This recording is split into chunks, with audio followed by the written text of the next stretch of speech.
Hello everyone, welcome to Re Academy. सो आज से हम लोग यूपीएससी ईपीएफओ के लिए इंडियन पॉलिटी के एमसीक्यू सीरीज देखने वाले हैं। और पहले के जो 3 वीडियोस आएंगे, 3 पार्ट में जो वीडियो मैं बना रहा हूँ, उसमें हम असिस्टेंट लेबर कमिश्नर के एग्ज़ाम में आए हुए इंडियन पॉलिटी के क्वेश्चंस को डिस्कस करेंगे। इन 3 वीडियो से आप अंदाज़ा लगा सकते हो कि यूपीएससी ईपीएफओ एग्ज़ाम में जो इंडियन पॉलिटी से क्वेश्चन आने वाले हैं उसका लेवल क्या हो सकता है। ठीक है, तो डिस्कस करते हैं हम लोग आज का पहला क्वेश्चन। फर्स्ट क्वेश्चन कह रहा है, under the fundamental right in the constitution of India, right to religion is not restricted by. कह रहा है कि कॉन्स्टिट्यूशन के हिसाब से राइट टू रिलीजन जो दिया हुआ है सिटीजन को, वो कब रिस्ट्रिक्ट नहीं कर सकता है, कब रिस्ट्रिक्ट नहीं कर सकता है स्टेट। नॉट यहाँ पे लिखा हुआ है। ठीक है, option A public order, option B morality, option C health, या option D to acquire and administer property. तो आप कोशिश कीजिए।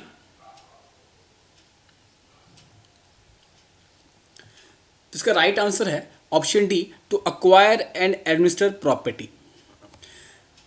देखिए, कॉन्स्टिट्यूशन में दिया हुआ है कि जैसे आपने अगर फंडामेंटल राइट्स पढ़े होंगे तो फंडामेंटल राइट्स में जनरली पब्लिक ऑर्डर, मोरालिटी और हेल्थ के बेसिस पे लगभग हर एक फंडामेंटल राइट को रिस्ट्रिक्ट किया जा सकता है। गवर्नमेंट, स्टेट रीजनेबल रिस्ट्रिक्शन लगा सकती है किसी भी फंडामेंटल राइट पे। ठीक है, लेकिन राइट टू रिलीजन के कंसेप्ट में कुछ ज़्यादा है। राइट टू रिलीजन के कंसेप्ट में government on the base of public order, morality, health, या गवर्नमेंट चाहे या स्टेट चाहे तो इकोनॉमिक एक्टिविटी, फाइनेंशियल एक्टिविटी या पॉलिटिकल एक्टिविटी या सेकुलर एक्टिविटी का बेस बना के भी रीजनेबल रिस्ट्रिक्शन लगा सकती है। ये पॉइंट्स आपको याद रखने हैं। तो देखते हैं नेक्स्ट क्वेश्चन। सेकेंड क्वेश्चन कह रहा है, right to privacy is an implied fundamental right traceable to. Right to privacy को नीचे गिवन ऑप्शन में से किस पर्टिकुलर सेक्शन से हम लोग ट्रेस कर सकते हैं। ठीक है, राइट टू प्राइवेसी नीचे गिवन सेक्शन में कहाँ पे मेंशन है, या ये क्या ये राइट टू इक्वलिटी में मेंशन है, क्या ये राइट अगेंस्ट एक्सप्लॉयटेशन में मेंशन है, क्या ये right of freedom of religion में मेंशन है, या ये right to life and personal liberty में मेंशन है। तो ये काफ़ी सिंपल क्वेश्चन है, काफ़ी आसान क्वेश्चन है। इसका राइट आंसर है option D, right to life and personal liberty. ऐसे भी आप देख सकते हैं कि राइट टू प्राइवेसी क्या है, एक पर्सन की पर्सनल लिबर्टी है ना, प्राइवेसी रखने का अधिकार। एडिशनल पॉइंट आप ये आ सकते हैं कि राइट टू प्राइवेसी जो है वो मेनका गांधी केस के बाद ऐड किया गया था right to life and personal liberty के अंदर। और भी बहुत सारे लगभग 30+ राइट्स थे जिनको बाद में ऐड किया गया और बाद में सुप्रीम कोर्ट ने इन सबको वैलिड भी करार दिया। ठीक है, तो नेक्स्ट क्वेश्चन देखते हैं। Question number 3, who appoints the जजेस of high court of a state. State के जो जजेस हैं स्टेट हाई कोर्ट के, उनको कौन अपॉइंट करता है। ठीक है, क्या वो chief justice of supreme court है, या president of India, option C the governor of concern state, या option D prime minister of India. इसका राइट आंसर है option B, the president of India. President of India का ही generally काम होता है अपॉइंटमेंट का और डिसमिसल का। स्टेट के हाई कोर्ट में भी जज को अपॉइंट कौन करता है, प्रेसिडेंट ऑफ इंडिया ही करता है। जब अगर chief justice of high court appoint करना होता है तो उस time president of India supreme court के चीफ जस्टिस से सलाह करते हैं। ठीक है, उनसे कंसर्न करते हैं और फिर जाके chief justice of high court appoint करते हैं। और जब उन्हें हाई कोर्ट में जजेस को अपॉइंट करना होता है तो उस केस में president chief justice of high court, उस हाई कोर्ट के चीफ जस्टिस के साथ सलाह करते हैं कि किन्हें बनाना है जज, किन्हें नहीं बनाना है। ठीक है, एक एडिशनल पॉइंट ये भी आ सकते हैं कि जिस स्टेट में या जो हाई कोर्ट जो एक से ज़्यादा स्टेट के लिए है, जैसे कि जहाँ मैं रहता हूँ पंजाब और हरियाणा में एक ही हाई कोर्ट है। ठीक है, चंडीगढ़ में। तो इस केस में जो प्रेसिडेंट है वो उन दोनों स्टेट के गवर्नर से भी सलाह करते हैं कि किन्हें बनाना है और किसे नहीं बनाना है। ठीक है, ये पॉइंट भी आपको याद रखना है। अब देखते हैं नेक्स्ट क्वेश्चन। क्वेश्चन नंबर 4 कह रहा है, the concurrent list to the constitution of India was first introduced by. The concurrent list of India Constitution of India was first introduced by A. Government of India Act 1919, B. Government of India Act 1935, या C. The Constitution of India 1950, या D. The Indian Independence Act 1947। तो इसका right answer है the government of India act 1935। अब ये आपको याद कैसे रखना है। देखिए कंकरेंट लिस्ट में होता क्या है, कंकरेंट लिस्ट में वो चीज़ें आती हैं जिस पे सेंट्रल गवर्नमेंट और स्टेट गवर्नमेंट मिल के कानून बनाते हैं, मिल के लॉ बनाते हैं, ठीक है। जब जब मिल के बनाने की वाली बात आ रही है तो मतलब स्टेट का यहाँ पे रोल हो गया है, ठीक है। अब आपको इनमें से कौन से एक्ट में आपको सोचना है कि किस एक्ट से स्टेट को पावर मिली थी, किस एक्ट से स्टेट को पावर मिली थी। तो आपको याद होना चाहिए कि गवर्नमेंट ऑफ इंडिया एक्ट 1935 में ही प्रोविंशियल ऑटोनॉमी मिली थी इंडिया को, है ना। गवर्नमेंट ऑफ इंडिया एक्ट 1935 में ही प्रोविंशियल ऑटोनॉमी मिली थी। इससे पहले क्या किया था ब्रिटिश ने, सेंट्रलाइजेशन किया था इंडिया का, इससे पहले सेंट्रलाइजेशन किया था और 1935 में ही प्रोविंशियल ऑटोनॉमी मतलब राज्य की सरकारों को अधिकार मिले थे। जब राज्य को अधिकार मिला तब राज्य, अब क्या हो गया, पावर का डिस्ट्रीब्यूशन हो गया। अब सेंटर के पास पावर को क्या किया, डिवाइड कर दिया सेंटर ने अपने पावर को, किसमें, फेडरल लिस्ट में, प्रोविंशियल लिस्ट में और कनकरेंट लिस्ट में, ठीक है। इस तरीके से याद रखना है आपको कि गवर्नमेंट ऑफ इंडिया एक्ट 1935 में ही पहली बार प्रोविंशियल ऑटोनॉमी मिली थी। तो जब प्रोविंस को ऑटोनॉमी मिलेगी तभी उनको पावर देने की बात आएगी, तभी उनके लिए प्रोविंशियल लिस्ट बनाई जाएगी या कनकरेंट लिस्ट बनाया जाएगा, ठीक है। तो इस हिसाब से आपको यहाँ पे ये क्वेश्चन याद रखना है। क्वेश्चन नंबर 5 कह रहा है कि constituent assembly which drafted the constitution of India was set up under the, जो कंस्टिट्यूएंट असेंबली बनाई गई थी, ठीक है, वो नीचे गिवन ऑप्शन में किसके बाद, ठीक है, किसने ड्राफ्ट किया था कंस्टिट्यूएंट असेंबली को। Option a joint resolution of provincial legislature and princely state 1946, second cabinet mission plan 1946, या थर्ड इंडियन इंडिपेंडेंस एक्ट 1947, या माउंटबेटन प्लान 1947। नीचे इस गिवन ऑप्शन में किसने कंस्टिट्यूएंट असेंबली का ड्राफ्ट तैयार किया था। इसका राइट आंसर है option B, the cabinet mission plan 1946, ठीक है। 1940 में क्या आया था, अगस्त ऑफर आया था, ठीक है। और अगस्त ऑफर को फॉर्मलाइज करने के लिए कौन आया था, क्रिप्स प्रपोजल लाया गया था 1942 में, और उसके बाद कैबिनेट मिशन प्लान आया था 1946 में, उस कंस्टिट्यूएंट असेंबली को ड्राफ्ट करने के लिए उसका ब्लूप्रिंट लेके आया था, ठीक है। तो ये पॉइंट आपको याद रखना है। नेक्स्ट क्वेश्चन देखते हैं। The proclamation under the article 356 of Constitution of India imposing president's rule in a state has to be approved by resolution of both houses of parliament before the expiration of, ठीक है। कह रहा है कि जो article 356 में president को जो पावर है, प्रेसिडेंट रूल जो लगता है स्टेट में, ठीक है, वो अप्रूव करवाना पड़ेगा। कितने मंथ्स की बात हो रही है यहाँ पे, कितने वीक या मंथ के अंदर अंदर दोनों ही हाउसेस से, पार्लियामेंट के दोनों ही हाउसेस से वो रेजोल्यूशन पास होना चाहिए, फिर जाके प्रेसिडेंट रूल कंटिन्यू रहेगा। क्या वो 6 मंथ है, बी 6 वीक है, सी 2 मंथ्स है, या डी 2 वीक है। तो इसका राइट आंसर है 2 मंथ, सी, ऑप्शन सी 2 मंथ, ठीक है। जनरली क्या होता है, देखिए 2 मंथ कहाँ से ये इशू होता है, डेट ऑफ इशू, जहाँ पे ये रेजोल्यूशन प्रेसिडेंट रूल जब अप्लाई होता है उस डेट से 2 मंथ के अंदर अंदर हम प्रेसिडेंट को क्या करना पड़ता है, दोनों ही हाउसेस से रेजोल्यूशन को पास करवाना होता है, ठीक है। फिर जो पास हो जाता है उसके बाद वो कंटिन्यू 6 महीने तक चलता है उसके, और 6 महीने से ज़्यादा वो 3 साल तक चल सकता है, लेकिन पार्लियामेंट का असेंट लेना ज़रूरी होता है, ठीक है। और ये जो रेजोल्यूशन होता है जो पास होता है वो सिंपल मेजोरिटी से पास किया जाता है। ये पॉइंट्स आपको याद रखने हैं। क्वेश्चन 7 कह रहा है the president of India has the power to nominate 2 members to the Lok Sabha from, एक बहुत ज़्यादा सिंपल क्वेश्चन है। लोकसभा में जो प्रेसिडेंट 2 पर्सन को नॉमिनेट करता है वो इनमें से किस कैटेगरी से नॉमिनेट किया जाता है। Option A scheduled caste and scheduled tribe, option B other backward classes, option C persons of immense category, और या option D Anglo Indian community. तो इसका राइट आंसर आपको भी पता होगा, एंग्लो इंडियन कम्युनिटी, ठीक है। President 2 members Anglo Indian community के नॉमिनेट करता है इन द लोकसभा, ठीक है। राज्यसभा में भी किया जाता है ना। तो राज्यसभा में कितने मेंबर्स के लिए तो प्रेसिडेंट क्या करते हैं, राज्यसभा में भी 12 मेंबर्स को नॉमिनेट कर सकते हैं। किस कैटेगरी से, जिनके पास स्पेशल नॉलेज है किसी चीज़ का, जैसे कि आर्ट्स, साइंस का, लिटरेचर का, या जिन्होंने कुछ सोशल सर्विस की हो, ठीक है। जैसे कि आप सोच सकते हैं जैसे सचिन तेंदुलकर हो गया, ठीक है। जो एक्टर एक्ट्रेसेस जो जाते हैं जनरली, तो ये सब के पास किस कैटेगरी से जाते हैं राज्यसभा में? इन्हीं स्पेशल नॉलेज जो आर्ट्स से है, जो साइंस से है, या लिटरेचर या स्पेशल सर्विस दे रहे हैं अपना, ठीक है।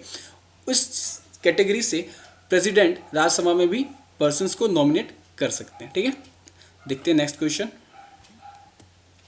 क्वेश्चन नंबर 8 कह रहा है which one of the following constitutional amendment accorded position of primacy to directive principle of a state policy over the fundamental right। बहुत ही बेहतरीन क्वेश्चन है ये।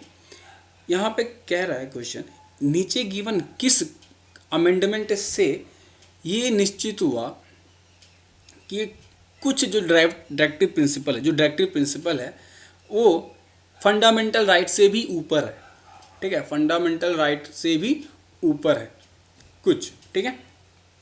तो वो option 16th amendment, option B 25th amendment, option C 42nd amendment, या option D 44th amendment. तो इसका right answer है ऑप्शन सी 42nd अमेंडमेंट, ठीक है। देखिए यहाँ पे जनरली किस आर्टिकल की बात हो रही है। यहाँ पे जैसे लिखा हुआ है ना कि डायरेक्टिव प्रिंसिपल क्या है, सुप्रीम है फंडामेंटल राइट से, ठीक है। तो यहाँ पे आर्टिकल 31C की बात हो रही है। आर्टिकल 31C में भी लिखा हुआ है कि कुछ जो डायरेक्टिव प्रिंसिपल है उन्हें ज़्यादा वेटेज मिलेगा ओवर फंडामेंटल राइट, ठीक है। अब आर्टिकल 31C में ऐसा क्या है, आर्टिकल 31C में ऐसा क्या है? देखिए अगर आप सर्च करोगे आर्टिकल 31C, तो आर्टिकल 31C को इंसर्ट किया गया था 25th अमेंडमेंट से, ठीक है। आर्टिकल 31C को इंसर्ट किया गया था 25th अमेंडमेंट से। आर्टिकल 31 में क्या लिखा हुआ था? आर्टिकल 31 राइट टू प्रॉपर्टी से डील करता था, जिसे बाद में हटा दिया गया था, ठीक है। उसके बाद आर्टिकल 31A, B और C को लाया गया। समझ रहे हैं आप? आर्टिकल 31A, B और C को लाया गया। आर्टिकल 31C क्या करता है?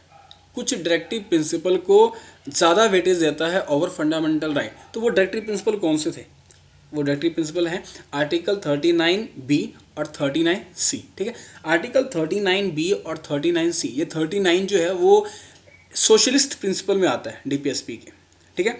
आर्टिकल 39 क्या कहता है? आर्टिकल 39 कहता है कि जो कम्युनिटी का रिजर्व है, ठीक है, उसे कॉमन गुड्स के लिए आप यूज़ कर सकते हो, ठीक है। अब यहाँ ध्यान सुनना आप, जो कम्युनिटी का जो रिजर्व है, जो ज़मीनें हैं या जो फॉरेस्ट है, कुछ भी हो सकता है, ठीक है, वो उसे गवर्नमेंट क्या कर सकती, स्टेट क्या कर सकती है, कॉमन गुड के लिए इस्तेमाल कर सकती है।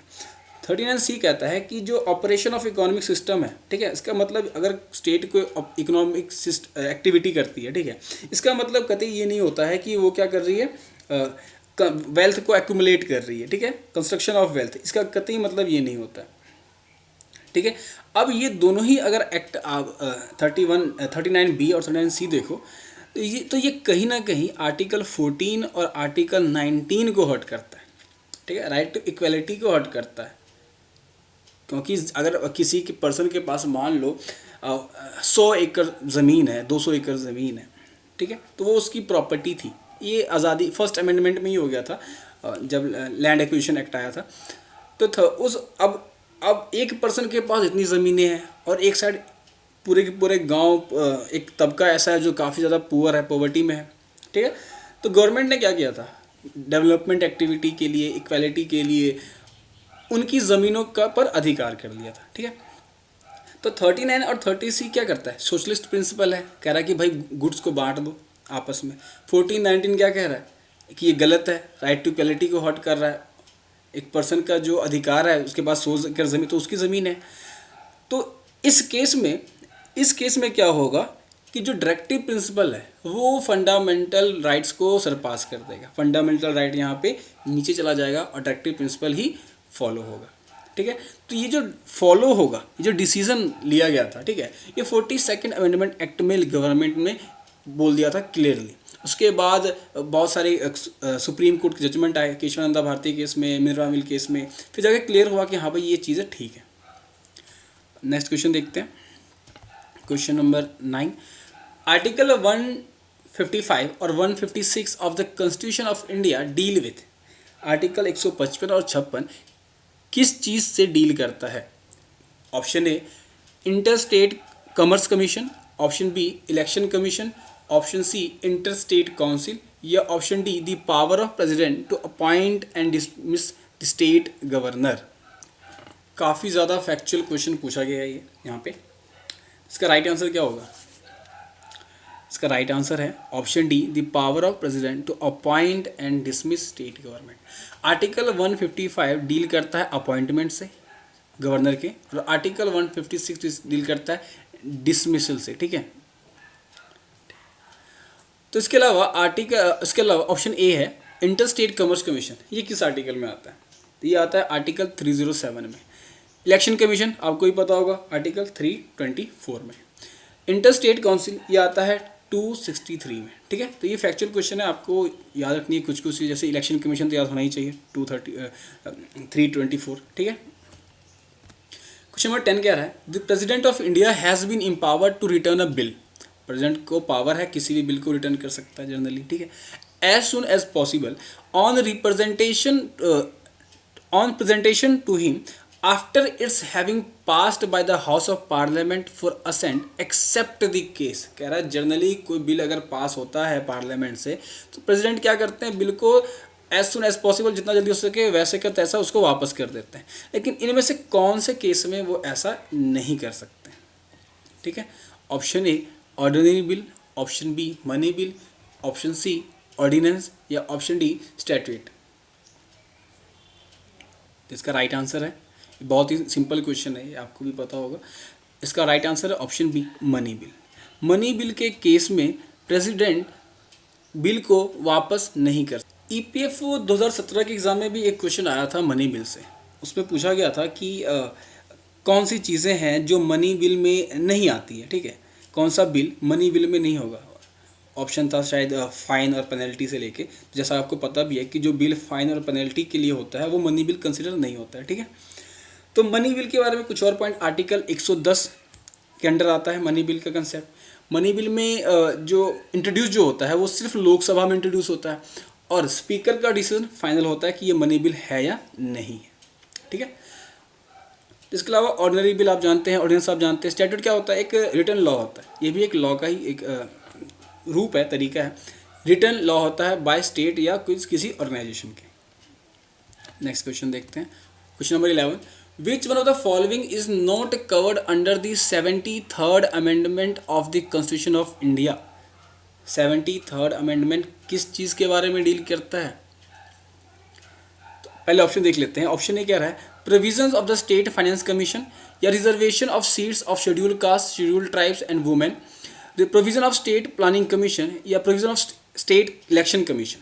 तो हमें जैसे पता है 73rd अमेंडमेंट जो है वो डील करता है पंचायती राज से, और पंचायती राज में क्या क्या चीज़ें आती हैं, फाइनेंस कमीशन भी आता है उसमें, इलेक्शन कमीशन भी आता है, schedule class schedule tribe reservation की बात भी की गई है उसमें। एक ही चीज़ है जिसकी बात नहीं की गई है, वो है प्लानिंग कमीशन का, ठीक है, प्लानिंग कमीशन का। इसके अलावा 73rd अमेंडमेंट से क्या हुआ, पार्ट 9 को इंट्रोड्यूस किया गया, 11 शेड्यूल को लाया गया, ठीक है। और पंचायती राज किस एक्ट आर्टिकल से किस आर्टिकल तक है, आर्टिकल 243 से 243Q तक है, ठीक है, इतना आपको याद रखना है। अब आते हैं लास्ट क्वेश्चन पे। लास्ट क्वेश्चन कह रहा है दी 7th schedule of the constitution of India contains, किस चीज़ के बारे में क्या लिखा हुआ 7th शेड्यूल के अंदर, सैलरी ऑफ प्रेसिडेंट या वाइस प्रेसिडेंट की बात कर रही है, या बी ट्राइबल एरियाज़ की बात हो रही है, या union list, federal list, state list या कंकरेंट लिस्ट की बात हो रही है, या लैंग्वेजेस की बात हो रही है। तो बहुत ही सिंपल क्वेश्चन है, बहुत सिंपल क्वेश्चन है। 7th शेड्यूल बात करता है union list, state list and concurrent list की, ठीक है। तो यूनियन लिस्ट में पहले कितने मैटर्स थे, तो पहले थे 97 और अभी कितने हैं 100 है। स्टेट लिस्ट में कितने थे 66 और अभी कितने 61 है। कंकरेंट लिस्ट में कितने थे 47 और अभी कितने 52। तो ये कुछ फैक्चुअल चीज़ें आपको याद रखनी है, ठीक है। तो ये था आज का हमारा डिस्कशन, इसमें टोटल हमने 12 क्वेश्चन डिस्कस किए। अगले 12 क्वेश्चन अगले पार्ट में आएंगे। तो दोनों पार्ट को मिला के हमारा असिस्टेंट लेबर कमिश्नर में जितने भी क्वेश्चन पूछे गए थे वो क्लियर हो जाएगा, ठीक है। तो ये अगर सीरीज़ आपको अच्छी लग रही है तो आप लाइक कीजिए, सब्सक्राइब कीजिए, और इसका PDF ले सकते हैं हमारे ऑफिशियल टेलीग्राम चैनल री अकेडमी से। तब तक के लिए ख्याल रखिए, थैंक यू।